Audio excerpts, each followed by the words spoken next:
பற்றியும் ஆராய்ந்து அறிந்ததன் பின்னரே ஒரு செயலில் ஈடுபட வேண்டும்.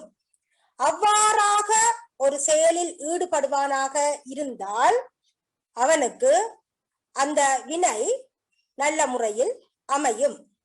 ஆகவே ஒரு அரசன் செயல் ஆற்றுகின்ற போது வழி அறிந்தே செயலாற்ற வேண்டும். ஆகவே இந்த வலியறிதல் என்ற அதிகாரம் தெரிந்து செயல் வகை என்ற அதிகாரத்தின் பின் வைக்கப்பட்டுள்ளது.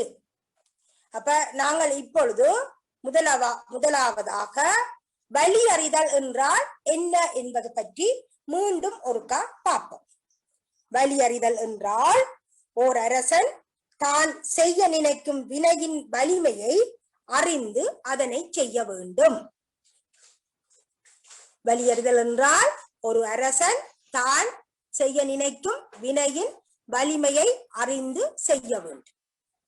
அந்த வலிமையை அறிந்து செய்கின்ற போது அந்த வினையினுடைய வகை, அந்த வினை வகையினுடைய வலி, தன்னுடைய ஆற்றல் ஆகிய வலி, தான் செய்ய போகின்ற வினையோடு தொடர்புபட்ட பகைவர்களுடைய வலி, அந்த பகைவர்களுக்கும் தனக்கும் ஆர் துணியாக அமைவார்களோ அவர்களுடைய வழி, இவற்றை முழுவதையும் அறிந்தே அவன் செயற்பட வேண்டும். ஆகவே வலியறிதல் ஆகிய இந்த அதிகாரம் தெரிந்து செயல் வகை என்ற அதிகாரத்தின் பின் வைக்கப்பட்டுள்ளது. நாங்கள் இந்த வலியறிதல் என்ற அதிகாரத்தை படித்து முடித்ததன் பின்னர், இந்த வலியறிதல் என்ற அதிகாரத்தை படித்து முடித்ததன் பின்னர் வலியறிதல் என்றால் என்ன என்று தெரிந்திருக்க வேண்டும். வலியறிதல் வைக்கப்பட்டுள்ள அதிகார வைப்பு முறை பற்றி அறிந்திருக்க வேண்டும். இங்கே கையாளப்பட்டுள்ள அணிகள் பற்றி அறிந்திருக்க வேண்டும். இந்த வலியறிதல் என்ற அதிகாரத்திலே விசேடமாக குறிப்பிடப்படுகின்ற பிரிதுர மொழிதல் ஆகிய அல்லது ஒட்டணி என்று சொல்லப்படுகின்ற அணி நயம் எடுத்தாளப்பட்டுள்ளது. ஆகவே இந்த அதிகாரம் பற்றி எங்களுக்கு பரீட்சைக்கு விடை எழுதுவதற்கு ஏற்ற வகையிலே அணிச்சிறப்பும் தரக்கூடிய வகையிலே அமைந்திருப்பதனை நாம் காணலாம். நன்றாக கவனியுங்கள். அந்த வகையில் முதலாவது இரண்டாவது ஆகிய இரண்டு குறள்களிலே வலியின் பகுதியும் வலி அறிதலால் ஏற்படும் பயனும் கூறப்படுகின்றது. முதலாவது இரண்டாவது குறள்களிலே வலியின் பகுதியும் வலி அறிதலால் ஏற்படும் பயனும் கூறப்படுகின்றது. அடுத்து மூன்றாம் நான்காம் ஆகிய இரண்டு குறள்களிலே தன் வழி அறியா வழிபடுகின்ற இழுக்கு கூறப்படுகின்றது. அதாவது தன்னுடைய வலிமையை பற்றி அறியாமல் செயற்பட்டால் அவ்வழியிலே வருகின்ற இழுக்கு பற்றி கூறப்படுகின்றது. தன் வழி அறியா வழிபடும் இழுக்கு, இது 3 தொடக்கம் 4 ஆகிய இரண்டு குறள்களில் சொல்லப்படுகின்றது. அடுத்ததாக மாற்றான் வழியும் அவனுடைய துணை வழியும் பற்றி அறியாத வழியிலே ஏற்படுகின்ற இழுக்கு பற்றி ஒரு குறளில் 5வது குறளிலே சொல்லப்படுகின்றது. 5வது குறளிலே சொல்லப்படுகின்ற கருத்து மாற்றான் வழியும் அவன் துணை வழியும் அறியா வழி ஏற்படும் இழுக்காகும்.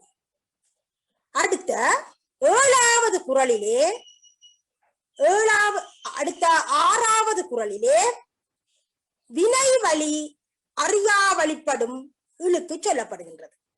வினை வழி அறியா வழியிலே வருகின்ற இழுக்கு, அதாவது வினையின் வழியை அறியாமல் நடந்தால் அந்த வழியிலே இழுக்கு ஏற்படும். அந்த இழுக்கு பற்றி சொல்லப்படுவது 6வது குறள் ஆகும்.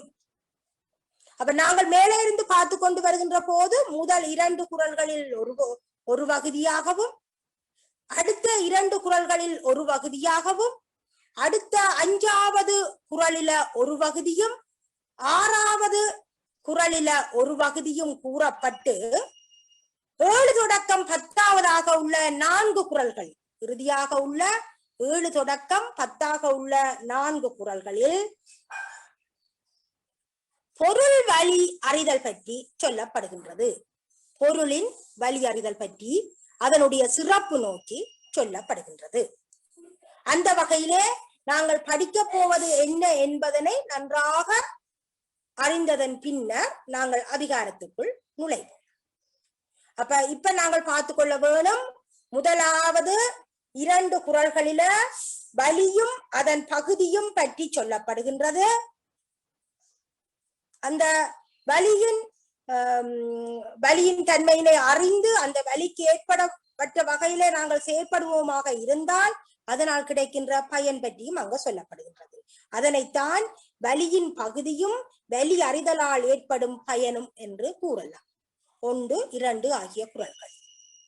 அடுத்த 3, 4 ஆகிய குறள்கள் தன் வழி அறியா வழிபடும் இழுக்கு. அதாவது இங்க ஒரு போருக்கு போகின்ற அரசனாக இருந்தால் அந்த அரசன் தன்னுடைய வலிமையை பற்றி அறிந்து கொண்டு போக வேணும்.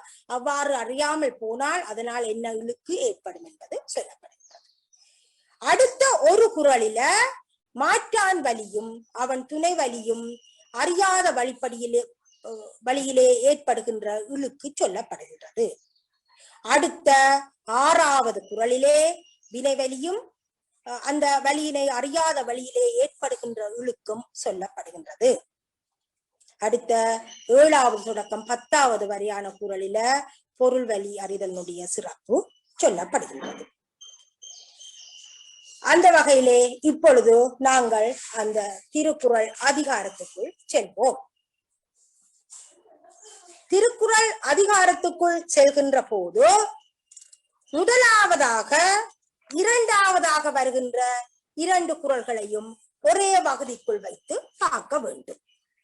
வலியின் பகுதியும் வலி அறிதலால் ஏற்படும் பயனும் அங்கே சொல்லப்படுகின்றது.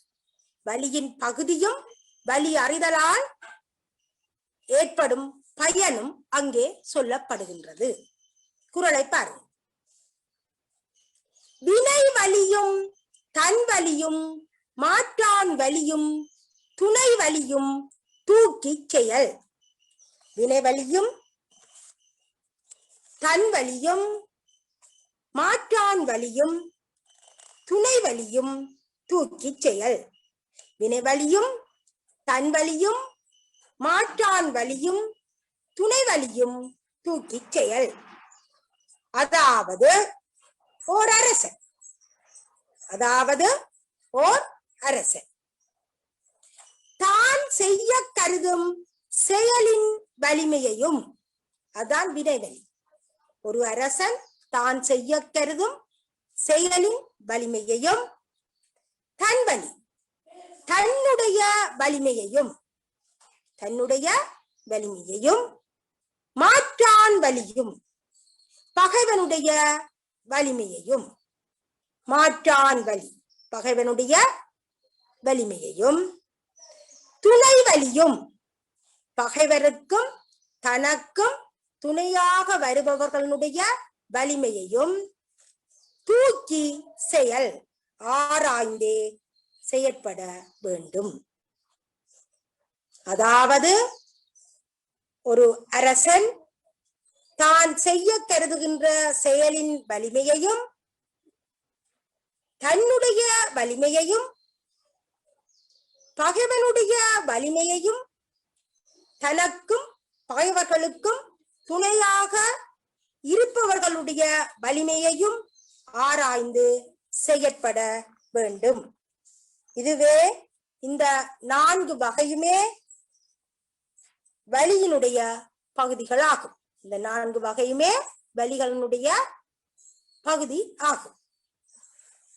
அடுத்து 2வது குறளிலே சொல்லப்படுவது ஒல்வது அறிவது அறிந்து, ஒல்வது அறிவது அறிந்து அதன் கண் தங்கி செல்வார்க்கு செல்லாதது இல். அதன் கண் தங்கி செல்வார்க்கு செல்லாதது இல். ஒல்வது அறிவது அறிந்து அதன் கண் தங்கி செல்வார்க்கு செல்லாத தில். இங்கே பொருளை பார்ப்போம். ஒல்வது அறிவது அறிந்து. ஒல்வது அறிவது அறிந்து தம்மால் செய்யக்கூடிய செயலையும். ஒல்வது அதுதான். அடுத்தது அறிவது, அதற்காக அறிய வேண்டியவற்றையும் அறிந்து. தம்மால் செய்யக்கூடிய செயலையும் அதற்காக செய்ய வேண்டியவற்றையும் அறிந்து. ஒல்வது அறிவது அறிந்து. ஒல்வது என்பது தம்மால் செய்யக்கூடிய செயலை குறிக்கின்றது. அறிவது என்பது அதற்காக, அந்த செயலை செய்வதற்காக அறிய வேண்டியதை பற்றி சொல்லுகின்றது.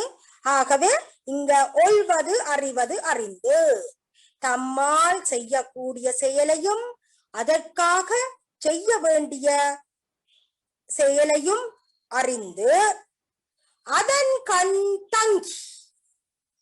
அதன் கண் தங்கி அதாவது எப்பொழுதும் தம் கருத்தை அந்த செயல் மீதே வைத்து.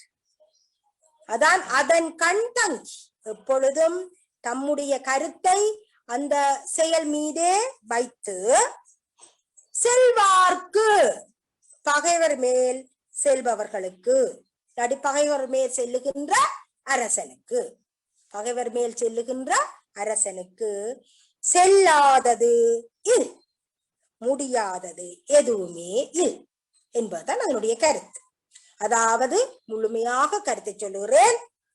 தம்மால் செய்யக்கூடிய செயலையும் அதற்காக அறிய வேண்டியதையும் அறிந்து எப்பொழுதும் தம் கருத்தை செயலின் மீதே வைத்து பகைவர் மேல் செல்லும் அரசரால் முடியாதது எதுவுமே இல். அப்ப இந்த இரண்டு குறள்களையும் நாங்கள் இப்பொழுது ஒரு பகுதிக்குள்ளே கவனமாக பார்க்க வேண்டும். எங்களுக்கு திருக்குறளை ஆதாரமாக கொண்டு கேள்விகள் வருகின்ற போது முதலாவதாக ஆனா கேள்வியாக இந்த கேள்வி வரும். அதனுடைய பலியின் பகுதியும் பலி அறிதலால் ஏற்படும் பயனும். ஆகவே இந்த இரண்டு குறளையும் அதற்குரிய பொருள் உங்களுடைய கருத்துக்களை கொடுக்கின்ற போது அந்த கேள்விக்குரிய விடை நிவர்த்தியாகும். அடுத்ததாக நாம் பார்க்க போகின்றது, அடுத்ததாக நாங்கள் பார்க்க போகின்ற பகுதி இரண்டு குறளுக்குள்ள சொல்லப்படுகின்றது. தன் வழி அறியா வழிபடும் இழுக்கு.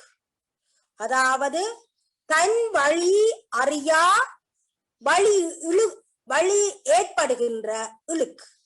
தன்னுடைய வழியை அறிந்து கொள்ளாத வகையிலே செயற்படுகின்ற போது ஏற்படுகின்ற இழுக்கு, அதாவது குற்றம், தீமை, அப்படி நாங்கள் பார்க்கலாம்.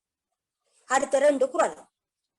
அப்ப ஒருவன் போருக்கு அரசன் போகின்ற போது தன்னுடைய வழியை பற்றி நன்றாக அறிந்து கொள்ள வேண்டும்.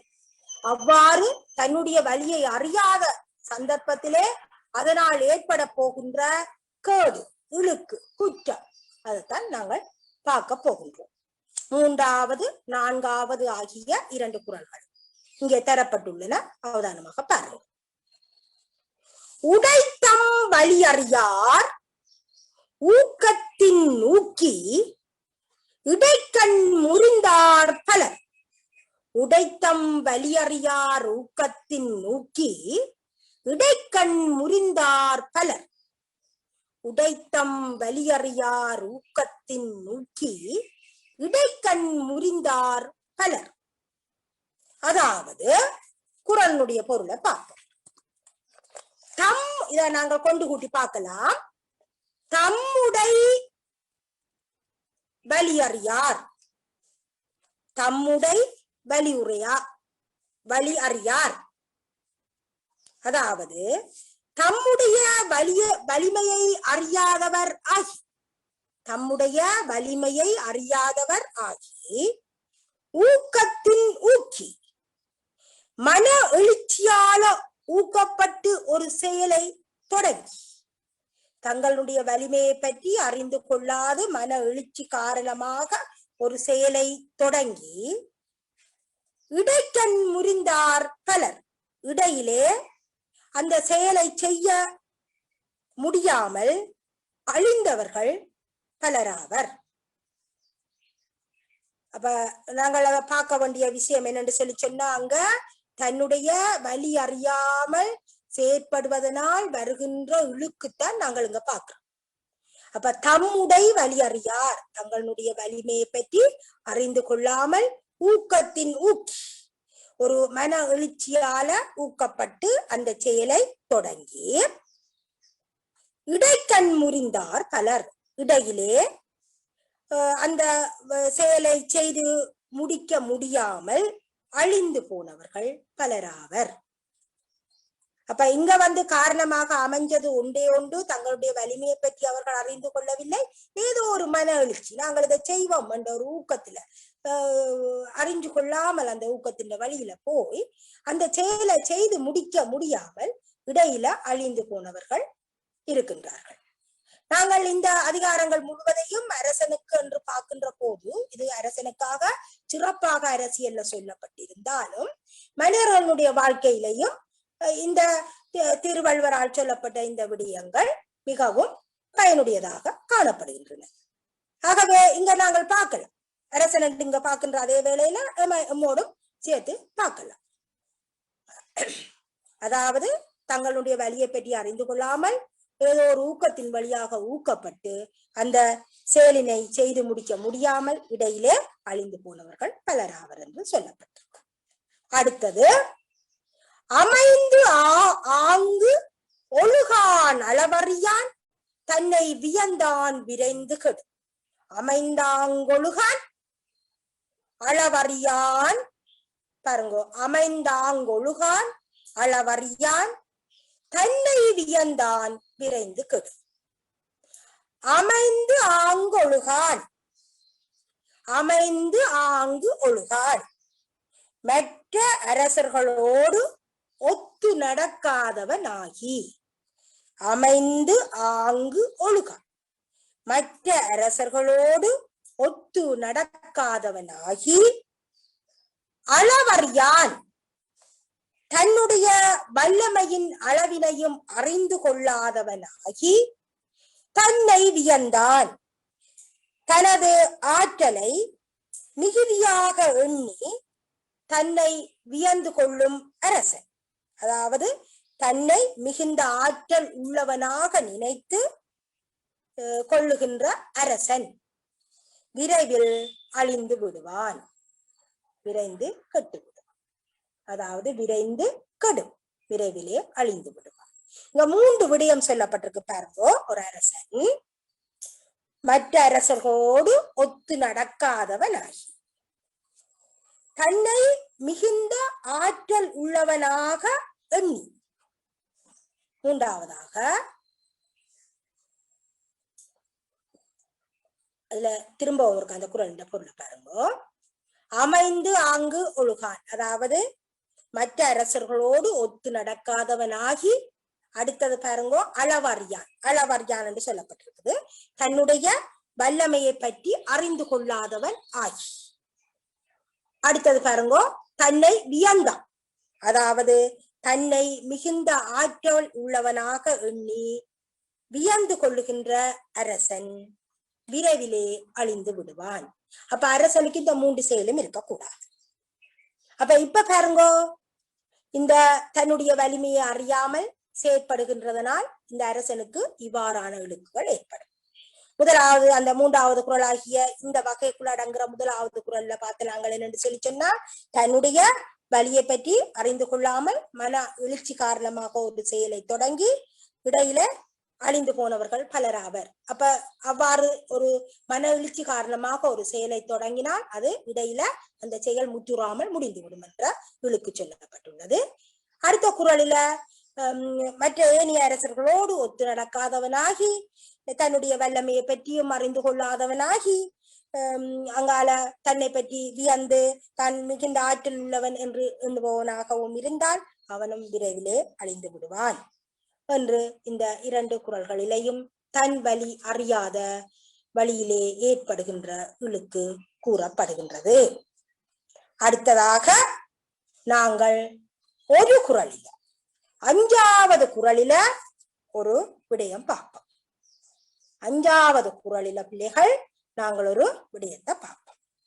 5வது குறள்ல நாங்கள் பார்க்க போறது மாற்றான் வலியும் அந்த மாற்றானுடைய துணையின் வலியும் அறியாததால் ஏற்படுகின்ற இழுக்கை பற்றி பார்க்க போகின்றோம். மாற்றானுடைய வலிமை, மாற்றான் வலி என்றால் பகைவனுடைய வலிமை, பகைவனது வலிமையையும் அந்த பகைவனுக்கு துணையாக இருப்பவர்களுடைய வலிமையையும் பற்றி அறியாமல் ஒரு செயலை செய்வதனால் ஏற்பட போகின்ற இழுக்கை பற்றி நாங்கள் பார்க்கலாம். பகுதிக்குள்ள உங்களுக்கு வினா போடுகின்ற போது மாற்றான் வலியும் அவன் துணை வலியும் அறியா வழிப்படும் இழுக்கு என போடப்படும். இந்த குறள் பீலி பெய் சாக்காடும் அச்சு இரும், பீலி பெய் சாகாடும் அச்சிரும் அப்பண்டம் சால மிகுத பெய். திரும்ப பாருங்க குறள, பீலி பெய் சாகாடும் அச்சிரும் அப்பண்டம் சால மிகுத்து பெயின். இங்கே பீலி என்றால் மயில் இறகு, சாகாடு என்னும் போது வண்டி வண்டி. அப்ப பாருங்க, இந்த மயிலிறகு மிகவும் மென்மையான பாரமில்லாத ஒரு பொருள். ஆனால் அந்த மயிலிறகை அதிகமாக ஒரு வண்டியில் ஏற்றினால் அந்த வண்டி கூட அச்சு முறிந்து போகும் என்பது நாங்கள் எங்களுடைய மொழியிலே பார்க்கின்ற பொருள். அப்ப இங்க பாருங்க, பீலி பெய் சாகாடும் மயிலிறகு ஏற்றப்படும் வண்டியாக இருந்தாலும், பீலி பெய் சாகாடும் மயிலிறகு ஏற்றப்படும் வண்டியாக இருந்தாலும்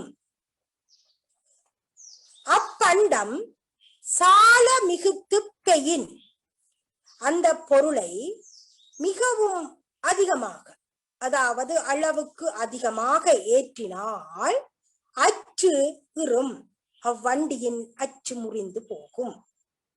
இதனுடைய பொருள் அதாவது மிகவும் மெல்லியதான மயிலிறகு ஏற்றப்படும் வண்டியாக இருந்தாலும் அப்பொருளை மிகவும் அதிகமாக ஏற்றினால் அச்சு இரும், அவ்வண்டியின் அச்சு முறிந்து போய்விடும் என்று இங்க சொல்லப்படுகின்றது. அப்ப இங்க என்னன்னு சொல்லிக்கின்றா, இங்க சொல்லப்பட்ட விஷயம் நேராக நாங்கள் பார்க்கின்ற போது, அதாவது மயிலிறகை ஏற்றுகின்ற வண்டியாக இருந்தா கூட அதுக்குள்ள அதிகமான கூடுதலான அளவுக்கு அதிகமான மயிலிறகினை ஏற்றினால் அந்த வண்டியினுடைய அச்சு கூட உடைந்து போய்விடும் என்று ஒரு கருத்து சொல்லப்படுகின்றது. இது நேரடியாக சொல்லப்பட்ட ஒரு கருத்து. இந்த கருத்தின் ஊடாக அவதானமாக கவனியுங்கள், பிரிதுற மொழிதல் என்று சொல்லப்படுகின்ற அல்லது ஒட்டு அணி என்று சொல்லப்படுகின்ற ஒரு அணி சிறப்பினை நாங்கள் காணலாம். இங்கே அதாவது பிரிதுற மொழிதல் அல்லது ஒட்டணி என்று சொல்லப்பட்டால் அதனுடைய பொருள் இப்படித்தான். புலவர் தான் கூற வந்த விடயத்தை மறைத்து வைத்துக் கொண்டு வேறு ஒரு விடயத்தை கூறுவதன் ஊடாக அந்த தன்னுடைய கருத்தை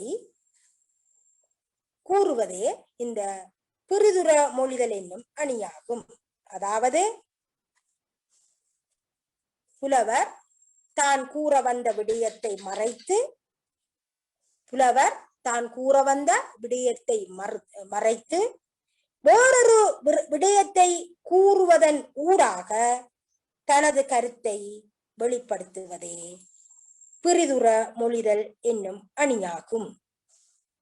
இங்கே பீலிபை சாகாடும் அச்சுறும் அப்பண்டம் சால மிகுத பெயின் என்பதனே வெளிப்படையாக கூறப்பட்ட கருத்து பாரம் குறைந்த மயிலிறகே ஆனாலும் அளவுக்கு அதிகமாக ஏற்றினால் வண்டியினுடைய அச்சு முறிந்துவிடும் என்பது வெளிப்படையாக கூறப்பட்ட கருத்து.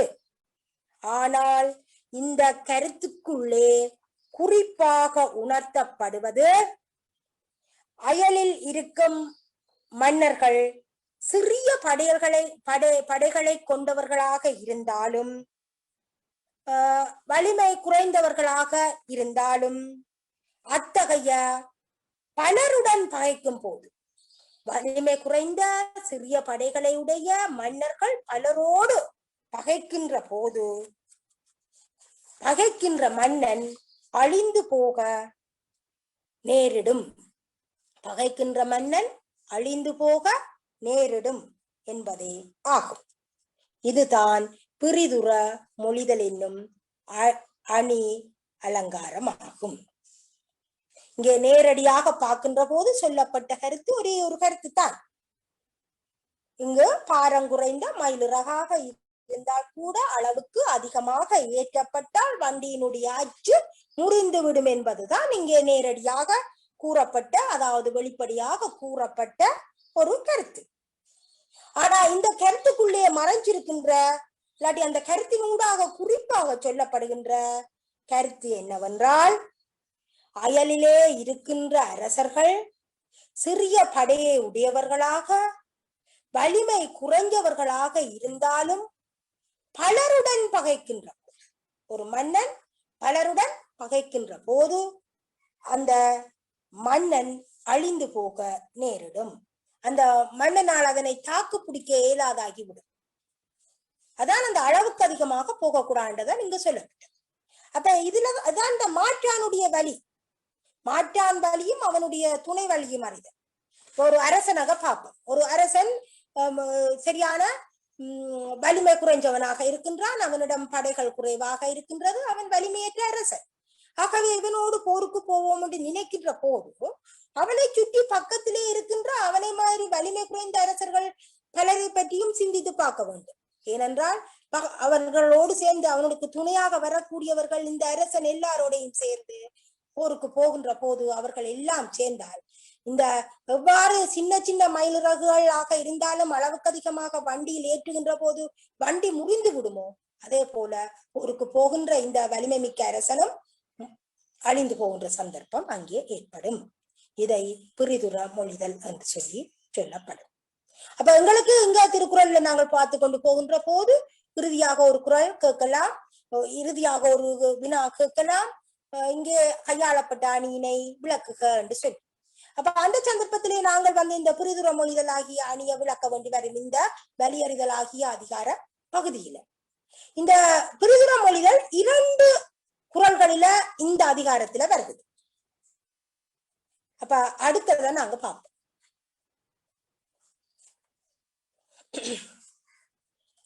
அடுத்த ஒரு குறளில 6வது குறளில சொல்லப்படுவது என்ன? அடுத்ததாக 6வது குறளில என்ன சொல்லப்படுதுன்னு பார்ப்போம். இங்க வினை வழி அறியா வழிபடும் இழுக்கு சொல்லப்படுகின்றது. வினை வழி அறியா வழிபடும் இழுக்கு இங்க சொல்லப்படுகின்றது. அதாவது வினையினுடைய வழி முதல் நாங்கள் அந்த பகைவர்களுடைய துணைவழி, பகைவர்களுடைய துணை வழியை பற்றி பார்க்க வேண்டும் என்பதுதான் நாங்கள் முதல் பார்த்தது. இப்ப மாற்றானுடைய வலியும் மாற்றானுடைய துணைகளுடைய வலியை பற்றி பார்க்க வேணும் என்றுதான் இதுக்கு முதல் உள்ள அந்த குறள்ல பார்த்து நாங்கள் இந்த குறள் அந்த பிரிதொரு மொழிகளோட சேர்ந்த பீலிகை சாகாடும் என்ற குறள் மூலம் பார்த்தலாம். இங்க பார்க்க போறது வினையினுடைய வலியை அறியா வழிபடும் இழுக்கு.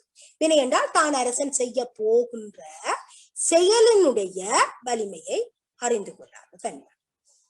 அங்க பாருங்க, நுனி கொம்பர் ஏறினார் அகுதிறந்து ஊக்கின் உயிர்க்கு இறுதி ஆகிவிடும். நுனி கொம்பர் ஏறினார் அகுது இறந்து ஊக்கின் உயிர்க்கு இறுதி ஆகிவிடும். நுனி கொம்பர் ஏறினார், அதாவது மரக்கிளையின் நுனியிலே ஏறி முடித்தவர்கள். ஒரு மரத்துல ஏறுகின்ற போது மரத்தினுடைய கொம்பின் இறுதியில ஏறி முடித்தவர்கள். அத்தோடு நில்லாம் நுனிக்கொம்பர் ஏறினார் அகுதிறந்து, அத்தோடு நில்லாமல் ஊக்கி மேலும் ஏறுவதற்கு முற்பட்டால் அந்த செயல் உயிருக்கு இறுதியாகிவிடும், அவருடைய உயிருக்கு முடிவை உண்டாக்கிவிடும். அப்ப நுனிக்கொம்பர் ஏறினார், ஒரு மரத்தினுடைய கிளையில நுனிவரை ஏறியவர் அத்தோடு நின்று விடாமல் மேலும் அதற்கு மேல் ஏற வேண்டும் என்று நினைத்தால் அது அவருடைய உயிருக்கு இறுதியாகிவிடும். அப்ப அங்க அவருடைய வினையை நாங்க பார்க்கணும். வினை என்ற செயல், அவருடைய செயல் என்ன? அவர் ஏறிய கொம்புல இருந்து அந்த கொம்புக்கு மேல ஏற முடியாது, அப்படி இருந்தும் அவர் என்ன நினைக்கிறார் என்று சொல்லிச்சுன்னா இதுக்கு மேலால ஏறுவோம் என்று சொல்லி நினைச்சால் அங்க ஏற முடியாது தானே, அவர் விழுந்து அவருடைய உயிருக்கு அங்க இறுதியாகி போய்விடும். இவ்வாறாக ஒரு கருத்து அங்க சொல்லப்பட்டிருக்குது. அதாவது அவர் அங்க நாங்கள் பார்த்தோம்னா தான் செய்ய போற வினை என்னன்னு சொல்லி அந்த வினையினுடைய வலியை பற்றி அவர் அறிந்து கொள்ளவில்லை. அதனால அவருக்கு அவருடைய உயிரே போய்விடுகின்ற நிலை அங்கே உருவாகின்றது. இங்கும் சொல்லப்பட்ட கருத்து பிரிதுர மொழிதலாகிய அணி அலங்காரத்தின் ஊடாக, அதாவது ஒட்டணி என்று சொல்லப்படுகின்ற புரிதுர மொழிதல் அணி அலங்காரத்தின் ஊடாக இந்த கருத்து சொல்லப்படுகின்றது. நுனிக்கொம்பர் ஏறினார், இங்க வெளிப்படையாக சொல்லப்பட்ட கருத்து என்னன்னு சொல்லி சொன்னா, உச்சி கொப்பில் ஏறியவர், உச்சி கொப்பில் ஏறியவர் அதற்கு மேலாகவும் ஏற முற்படுவாராக இருந்தால் அவர் மரணத்தை தழுவிக்கொள்வார் என்பதுதான் அவனுடைய கருத்து. உச்சிக்கொப்பு, உச்சிக்கொப்பு தானே சொல்றது என்ன, உங்களோட பேச்சு மொழியில உச்சிக்கொப்பு சொல்லலாம், நீங்கள் எழுதக்கூடாது எழுதாமல். அதாவது கிளையினுடைய முனிவரையும் ஏறியவர் அதற்கு மேலும் ஏற வேணும் என்று முற்படுவாராக இருந்தால் அவர் தன்னுடைய உயிருக்கு இறுதியை தேடிக்கொள்ளுவார், விழுந்து மரணத்தை தழுவி கொள்ளுவார் என்பதுதான் வெளிப்படையாக இங்கே இந்த குறளின் மூலம் கூறப்பட்ட கருத்து. ஆனால் இந்த குறளின் ஊடாக அங்கே அந்த புலவர் குறிப்பாக உணர்த்துவது யாது?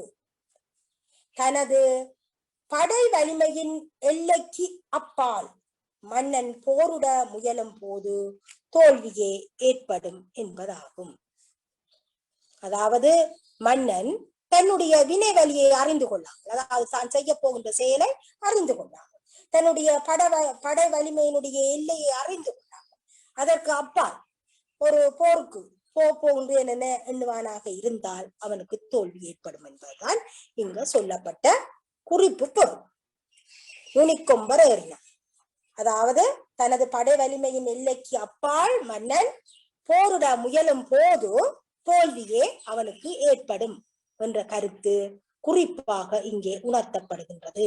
இது பிரிதுர மொழிதல் ஆகும். அப்ப இந்த ரெண்டு குறள்களிலேயும் இந்த பிரிதுர மொழிதல் ஆகிய அணி அலங்காரம் எடுத்து காட்டப்பட்டுள்ளது. உங்களுக்கு வருகின்ற கேள்வியில 5வது கேள்வியாக இவ் அதிகாரத்திலே வரப்பட்டுள்ள அல்லது தரப்பட்டுள்ள அணியின் சிறப்பினை விளக்குக என்று சொல்லி கேட்டால் இந்த 2 குறளும் கொடுத்து இந்த 2 குறள்ல சொல்லப்பட்ட கருத்தும் நீங்கள் சொல்ல வேண்டும். அப்ப இதோட நாங்கள் பார்த்துட்டோம். இதுக்கு 5வது குறளில என்ன சொல்லப்பட்டது, 6வது குறள்ல என்ன சொல்லப்பட்டதுன்றது பார்த்துட்டோம். 5வது குறள்ல பகைவரது வலிமையும் பகைவர்களுக்கு துணையாக இருக்கின்ற வலிமையையும் பற்றி அறியாததால் ஏற்படுகின்றவர்களுக்கு சொல்லப்பட்டது. இங்க சொல்லப்பட்டது வினையினுடைய வலியை அறியாதனால் ஏற்பட்ட இழுக்கு இந்த 6வது குறள்ல சொல்லப்பட்டது. இனி அடுத்ததாக அடுத்த பகுதிக்குள் செல்வோம். அடுத்த பகுதிக்குள் நாங்கள் பார்க்கின்ற போது 7 தொடக்கம் 10 குறள்கள், அதாவது 7 தொடக்கம் 10 வரையான 4 குறள்கள், அடுத்த ஒரு வகையான பொருளை கூறுகின்றன. பொருள் வழி அறிதல் அதனுடைய சிறப்பு. பொருள் வழி அறிதலும் அதனுடைய சிறப்பும் இந்த 4 குறள்களின் ஊடாக சொல்லப்படுவதனை காணலாம். பார்ப்போம். ஆற்றின் அளவறிந்து ஈக அது பொருள் போற்றி வழங்கு நெறி. ஆற்றின் அளவறிந்து ஈக அது பொருள் போற்றி வழங்கும் நெறி. அதாவது அளவு அறிந்து ஆற்றின் ஈக, அளவு அறிந்து ஆற்றின் ஈக, இதான் கொண்டு கூட்டுற முறை. அளவு அறிந்து ஆற்றின் ஈக தமக்குள்ளே உள்ள பொருளின் அளவை அறிந்து ஆற்றின் ஈக கொடுக்க வேண்டிய முறையில் பிறருக்கு கொடுப்பாராக.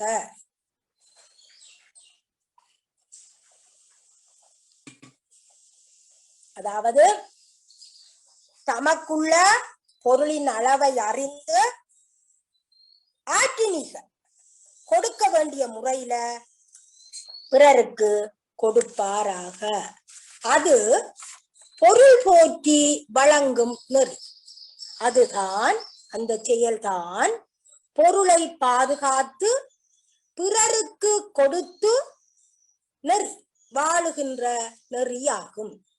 அப்ப பொருளை பாதுகாத்து பிறருக்கும் கொடுத்து வாழத்தக்க நெறி எவ்வாறு உருவாகும் என்று சொன்னால், தன்னிடம் உள்ள பொருளின் அளவை அறிந்து அதற்கேற்ற மாதிரி பிறருக்கு கொடுத்து வாழலாம் என்று இங்கே சொல்லப்படுகின்றது. இப்ப கொடை வழங்குகின்ற போதும் இங்கே என்ன சொல்லப்பட்டுள்ளது என்று சொன்னால், தன்னிடம் இருக்கின்ற பொருளின் அளவை அறிய வேண்டும். அப்ப இந்த குறளுடைய பொருள் இவ்வாறுதான். பொருளின் அளவுக்கேற்ப பிறருக்கு கொடுத்து வாழ்வதே முறையாகும். பொருளின் அளவுக்கேற்ப பிறருக்கு கொடுத்து வாழ்வதே முறையாகும். இது ஒரு குறள். அதாவது பொருள் வழி பற்றி சொல்லப்படுகின்ற ஒரு குறள். இருக்கின்ற பொருளினுடைய அளவை அறிந்து பிறருக்கு கொடுத்து வாழ்ந்தால் கொடுத்து வாழ்ந்து கொண்டே இருக்கலாம். அடுத்த 8வது குறள். ஆகு ஆறு அளவு இட்டிது, ஆகாறு அளவு இட்டிது ஆயினும். ஆகு ஆறு அளவு இட்டிது ஆயினும் கேடு இல்லை போகாறு அகலாக்கடை. இது ஒரு நல்ல ஒரு குறள். ஆகாறு அதாவது எங்களுக்கு வருவாய் வருகின்ற வழி. ஆறு என்றால் வழி என்று நான் ஆகு ஆகுகின்ற எங்களுக்கு பொருள் வருகின்ற வழி, வழியினுடைய அளவு இட்டிது ஆயிடும், சின்னதாய். அந்த பொருள் வருகின்ற வழி, வழியினுடைய அளவு இட்டிது ஆயிடும், சின்னனாக இருந்தாலும் சிறிதாக இருந்தாலும். போகாறு அகலாக்கடை, வெளியிலே அந்த செல்வம் அந்த ஆக்கம் போகின்ற வழியானது பெரிதாக இருக்காவிட்டால் கேடு இல்லை. அதாவது வருமானம் வருகின்ற வழி சின்னனாக இருந்தாலும் வெளியில அந்த செலவு போகின்ற வழி பெரிதாக இருக்காவிட்டால் கேடு இல்லை. இப்ப வருகின்ற வருமானத்துக்கு ஏற்ற வகையில எங்களுடைய செலவு அமைய வேண்டும். அதான் அந்த அரசனுக்கு பொருள் பொருள் வலிமை அரசனுக்கு நிச்சயமானது, அவனுக்கு கட்டாயம் தேவை. ஆகவே இங்க சொல்லப்படுகிறது வருமானம் வருகின்ற வழி சின்னனாக இருந்தாலும் அவனுடைய அந்த செலவு அந்த வெளியில போற தன்மையினுடைய வழி பெரிதாக இருக்காமல் விட்டால் அங்க கேடு இருக்காது. அதான் சொல்லப்பட்டது. அரசருக்கு பொருள் வரும் வழியின் அளவு சிறிதாக இருந்தாலும் அப்பொருள் போகின்ற வழி அதிகப்படாது இருந்தால், பெரிதாக இல்லாமல் இருந்தால், வந்த வருமான வழியை விட போற வழி பெருசில்லாமல் இருந்தால் கேடு இல்லை, அழிவு இல்லையாம் என பொருளின் வழி பற்றி இங்கே கூறப்படுகிறது. வருகின்ற வழி சின்னனண்டா போகின்ற வழி பெருசாக இருக்கக்கூடாது. வருகின்ற வழியின் அளவில் தான் பெரிய போகின்ற வழியும் இருக்க வேண்டும் என்ற கருத்து இங்க சொல்லப்படுது. 9வது குறள், அளவறிந்து வாழாதான் வாழ்க்கை உளபோல் இல்லாகி தோன்ற கெடும்.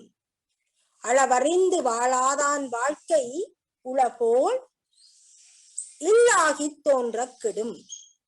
அப்ப அளவறிந்து வாழாதான் வாழ்க்கை, அளவு அறிந்து வாழாதான் வாழ்க்கை, தனக்குள்ள பொருளின் அளவை அறிந்து வாழாதவனுடைய வாழ்க்கை. அளவறிந்து வாழாதான் வாழ்க்கை, தனக்குள்ள பொருளின் அளவை அறிந்து வாழாதவனுடைய வாழ்க்கை. உள போல பல வளங்கள் இருப்பன போல தோன்றி, உள போல அதாவது பல வளங்களும் இருப்பன போல தோன்றி இல்லாதாகி, அங்க எடுப்போம், இல்லாதாகி ஏதும் இல்லாமல் மறைந்து தோன்ற கெடும். பின்பு அத்தோற்றமும் இல்லாமல் அழிந்து விடும். அந்த குறளை திரும்பவும் படியா இருக்கா பார்ப்போம். அளவு அறிந்து வாழாதான் வாழ்க்கை, தனக்குள்ள பொருளின் அளவை அறிந்து வாழாதவனுடைய வாழ்க்கை உள போல பல வளங்களும் இருப்பது போல ஒரு தோற்றத்தை காட்டும். பிறகு ஏதும் இல்லாமல் மறைந்து அந்த முதல் தெரிந்த அந்த தோற்றம் கூட இல்லாமல் அழிந்து விடும். அப்ப அவன் அளவை அறிஞ்சு வாழாமல் இருப்பானாக இருந்தால், பொருள் இருக்கின்ற பொருளுக்கு ஏற்ப அவன் அந்த அளவை அறிந்து வாழாமல் இருப்பானாக இருந்தால், அது ஆரம்பத்துல எல்லா வளமும் அவர்கிட்ட இருக்கிறது போலயே இருந்தாலும் பிறகு ஒன்றுமே இல்லாமல் தோற்றமும் இல்லாமல் மறைந்து போய்விடும். அப்ப இருக்கும் பொருளின் அளவினை அறியாமல் கொடுக்கும் கொடையால் கூட அழிந்து போகின்ற ஒரு தன்மை உருவாகும். இதே கருத்தைத்தான் அடுத்த 10வது குறள்லையும் சொல்லப்படுகிறது. 10வது குறளிலே சொல்லப்படுகின்ற கருத்தை பார்ப்போம். உளவரை தூக்காத ஒப்புரவு ஆண்மை, உளவரை தூக்காத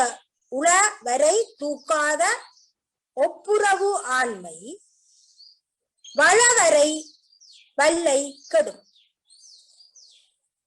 உளவரை தூக்காத ஒப்புரவு ஆண்மை வளம்பரை வல்லை கெடும். தன்னிடம் உள்ள பொருளின் அளவை ஆராய்ந்து பார்க்காத ஒப்புரவு ஆண்மை. ஒப்புரவு என்று சொன்னால் உங்களுக்கு தெரியும், உலக நடைக்கு ஒட்ட ஒழுகுதல் ஒப்புரவு என்று சொல்லப்படும். அப்ப ஒப்புரவுக்குள்ள உலக நடைக்கு ஒட்ட ஒழுகி வாழ்வதில ஈகையும் ஒன்றாகும், கொடை வழங்குதலும் ஒன்றாகும். இங்க ஒப்புரவாண்மை என்பதன் ஊடாக அந்த உலக நடைக்கு ஒட்ட நடக்கின்ற கொடையை சொல்லலாம். அப்ப உளவரை தூக்காத ஒப்புரவாண்மை, அப்ப தன்னிடம் உள்ள பொருளை ஆராய்ந்து பார்க்காமல் அந்த பொது நலத்தோடு அந்த ஒப்புரவோடு கூடிய கொடை, தன்னிடம் உள்ள பொருளினுடைய அளவை ஆராய்ந்து பார்க்காமல் ஒப்புரவோடு கூடிய அந்த கொடை ஒருவனுடைய செல்வத்தின் எல்லையை வளவரை, ஒருவனுடைய செல்வத்தின் அளவை வல்லை கெடும், விரைவில் அழிந்து போக செய்யும். அப்ப அது கொடையாக இருந்தால் கூட தன்னிடம் உள்ள பொருளின் அளவை ஆராய்ந்து பார்க்காமல் கொடை செய்வனாக இருந்தால் அவனிடம் இருக்கின்ற செல்வத்தினுடைய அளவு விரைவாக கெட்டுவிடும் என்ற கருத்து இங்கே சொல்லப்பட்டுள்ளது. ஆகவே இந்த 4 குறள்களிலும் 7வது, 8வது, 9வது, 10வது ஆகிய 4 குறள்களிலும் பொருள் வழி அறிதலினுடைய சிறப்பு நோக்கி வகுத்து சொல்லப்படுகின்ற தன்மையை நாம் காணலாம். அந்த வகையிலே இந்த வலியறிதல் என்ற அதிகாரத்தை ஆதாரமாக கொண்டு நாங்கள் முதலாவது 2 குறள் ஒரு வகையான பொருள், அடுத்த 2 குறள்ல ஒரு வகையான பொருள், அடுத்த ஒரு குறள், அடுத்த ஒரு குறள், அடுத்த 4 குறள் என்ற வகையிலே 5 வகுதிக்குள் நாங்கள் குறளை பார்த்து முடித்திருக்கின்றோம். இறுதியாக அணிச்சிறப்பும் ஒட்டணியாகிய பிரிதுர மொழிதல் அணி பார்த்திருக்கின்றோம். பிரிதுர மொழிதலாகிய அணி அந்த 2 குறள்கள்ல சொல்லப்பட்டிருக்கு.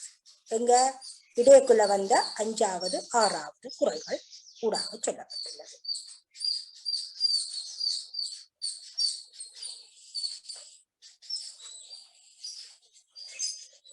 உங்களுக்கு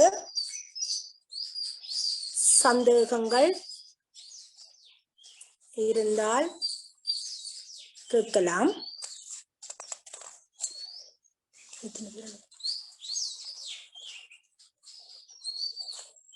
சார்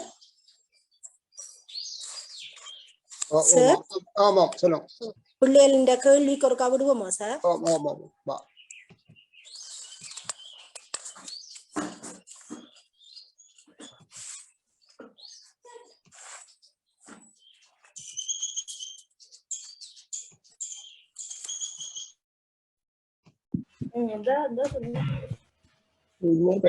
சந்தேகம் இருந்தா ஒவ்வொருத்தரா கேளுங்க.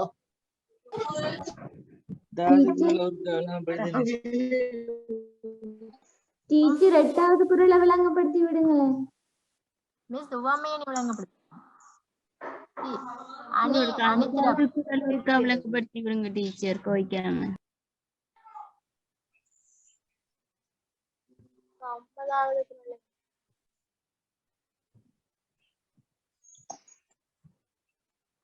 கேட்டேன்.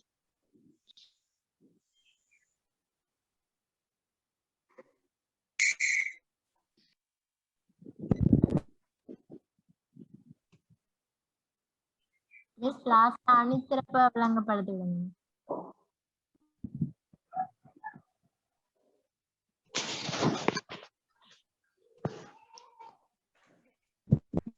டீச்சர் அந்த பிரதிமொழிதல் அணி ஒருக்கா திருப்பி விளங்கப்படுத்தி விடுங்க.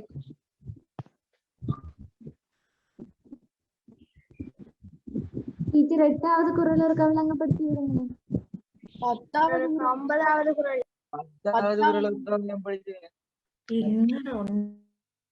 பிரதிமொழிதல் அணி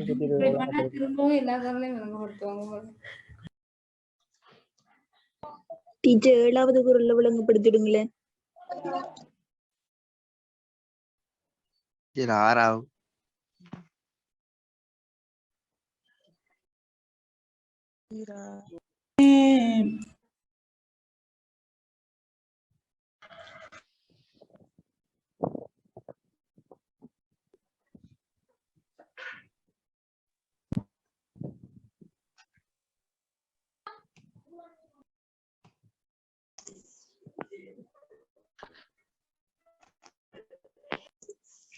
10வது விளங்கப்படுத்திடுங்க டீச்சர்.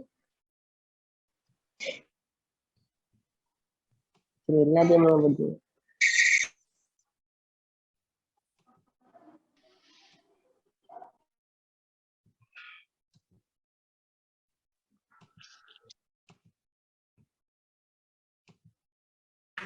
அப்படி சொல்லாத டீச்சர். 10வது குறளை விளங்கப்படுத்தி விடுங்கள்.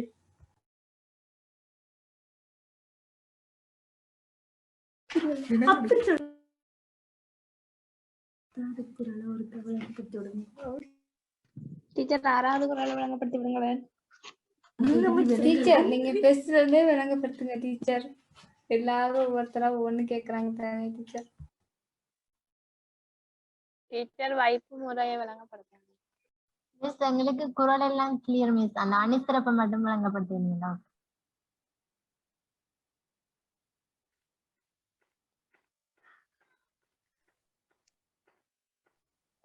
ஃப்ரெண்ட்ஸ் பொலிட்டிக்கல் பாடம் நடக்காதா? இது பொலிட்டிக்கல் பாடமே இல்ல.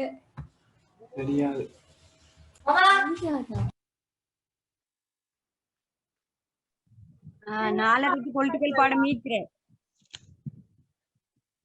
இதே ஐடி தானா? அது என்னன்னு தெரியாவே. அது வேற ஐடியாக்கும் நாளைக்கு இது.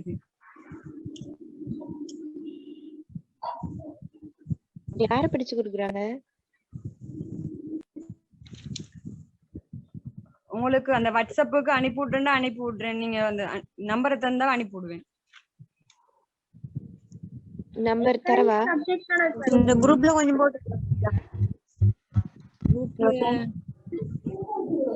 இந்த குரூப்லயா? பொலிட்டிக்கல் குரூப் ஐடி நம்பர் தாங்களே கொஞ்சம் கோச்சுக்கலாமே. எக்கனாமிக்ஸ் சப்ஜெக்ட் கணக்குலா பிள்ளைகள் மெக்க வந்து ஒருக்கா ஓ பண்ணுங்க. போட்டு கொண்டிருக்க தேவையான கேள்விய இப்ப நான் உங்களுக்கு அணிச்சிறப்பு சொல்றேன். அணிச்சிறப்பை மட்டும் சொல்றேன், படியா பாருங்க. அவதான் நீங்க சரி.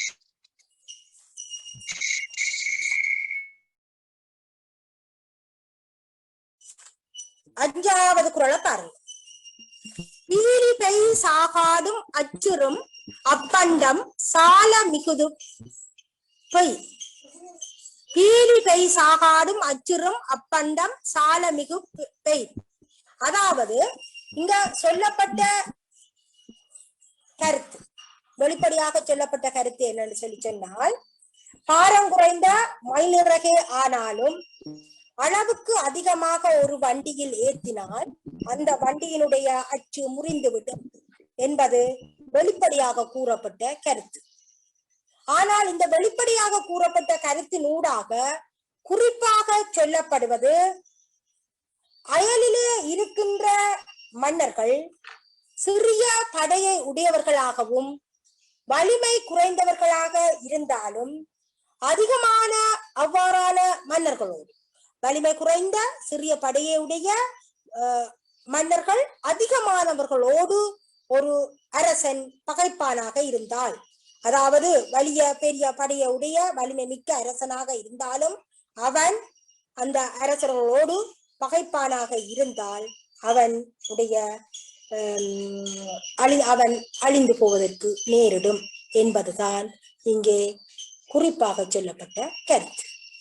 அப்ப வெளிப்படையாக ஒரு கருத்தை கூறுவது போல இருந்தாலும் அதற்குள்ளாக வேறொரு கருத்து வெளிப்படுவதுதான் இந்த பிறிதொரு மொழிதல் அணியாகும். அதாவது ஒரு புலவர் தான் கூற வந்த விடயத்தை மறைத்து வேறு ஒரு விடயத்தை கூறுவதன் ஊடாக தனது கருத்தை வெளிப்படுத்துவது பிறிதொரு மொழிதல் என்னும் அணியாகும்.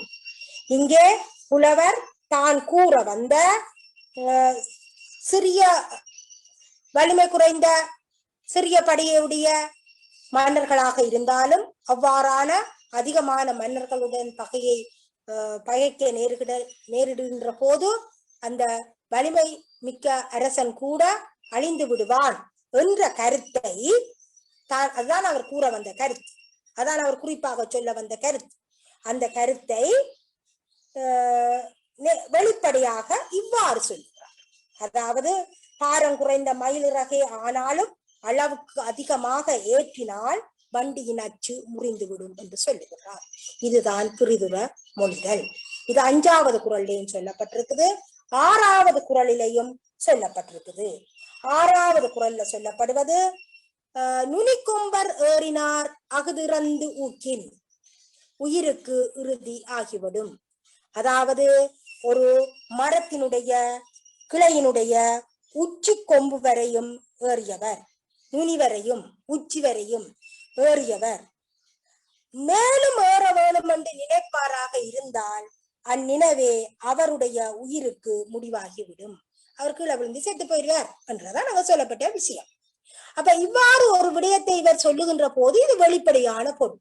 ஆனால் இங்க இவர் கூற முற்பட்ட விடயம் என்னவென்றால் தனது பட வலிமையின் எல்லைக்கு அப்பால், அந்த மரத்தினுடைய நுனிக்கு அப்பால் போனால் என்ன மாதிரி விழுந்து விழுந்து செத்து போவாரோ அதே போல தனது வலிமைக்கு, அதாவது பட வலிமையின் எல்லைக்கு அப்பால் போரிட முயலும் போது தோல்வி ஏற்படும் என்று சொல்லப்பட்டது. இது புரிதுர மொழிதல் அணி அலங்காரமாகும். அங்க நேரடியாக பார்க்கின்ற போது வேற ஒரு கருத்தும் இல்லை. ஒரு மரக்கிளையினுடைய உச்சியை நுனியை அடைந்தவர் அதை விட மேல போகணும் என்று நினைச்சார் என்று சொல்லி சொன்னா கீழே விழுந்து செத்து போடுவார் என்பது வெளிப்படையாக சொல்லப்பட்டுள்ளது. இதான் அங்க சொல்லப்பட்ட ஒரு கருத்து. ஆனா இந்த கருத்துக்குள்ள இருந்து குறிப்பாக வந்த பொருள் என்னன்னு சொல்லி சொன்னா, மன்னன் தன்னுடைய பட வலிமையின் எல்லைக்கு அப்பால் மன்னர்களோடு போரிட முயலுகின்ற போது தோல்வியை ஏற்படுத்தி கொள்வான், தோல்வி அவனுக்கு வரும் என்றது சொல்லப்பட்டுள்ளது. இது புரிதுர மொழிதல் அணியாகும். அப்ப 5வது குறளும் 6வது குறளும் இந்த வலியறிதல் அதிகாரத்துல முக்கியமான ஒரு விஷயமாகும். அந்த 2 குறளையும் நீங்கள் நன்றாக அணி எழுதுவதற்காக பார்க்க வேணும். அதுக்குள்ள சொல்லப்பட்ட 2 விடயம் வினை வலி அறிதலும், மற்றதுக்குள்ள சொல்லப்பட்டது பகைவரனுடைய வலியும் பகைவரனுடைய துணையினுடைய வலியும் தான் சொல்லப்பட்டது. சார் முடிப்போம் சார். ஆமாம்.